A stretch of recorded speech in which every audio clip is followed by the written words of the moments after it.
ইব্রাহিম আলাইহিস সালাম এই আত্তাফাক্কুর বা ক্রিটিক্যাল থিংকিং এর ক্ষেত্রে আমাদের জন্য অনুপম আদর্শ ছিল। কোন নবীর নাম বললাম?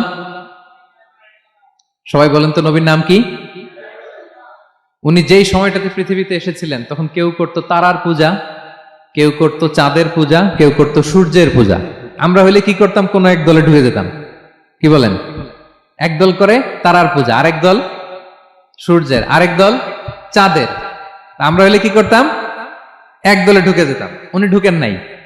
উনি এই তারকা পূজারী, সূর্য পূজারীদের চিন্তার দেয়ালে আঘাত করেছেন। সুবহানাল্লাহ। ফালাম্মা জান্না আলাইহিল লাইলু রাআ কাওকাবা। উনি কিভাবে সত্যের সন্ধান পেলেন দেখেন।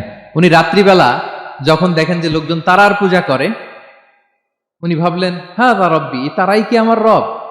পরে দেখে না, দিনের বেলায় তারারে আর খুঁজে পাওয়া যায় না। এখন মনে মনে ভাবে হায় রে, আমার রব যদি আবার মাঝে মধ্যে না থাকে তা আমি যাবো কই? এক সময় উনি আসে, আরেক সময় নাই। এরকম খোদা দিয়ে আমাদের কোনো লাভ আছে? যিনি সবসময় আমার টেক কেয়ার করবে। আমরা তো ওই খোদার ইবাদত করি, ঠিক কিনা?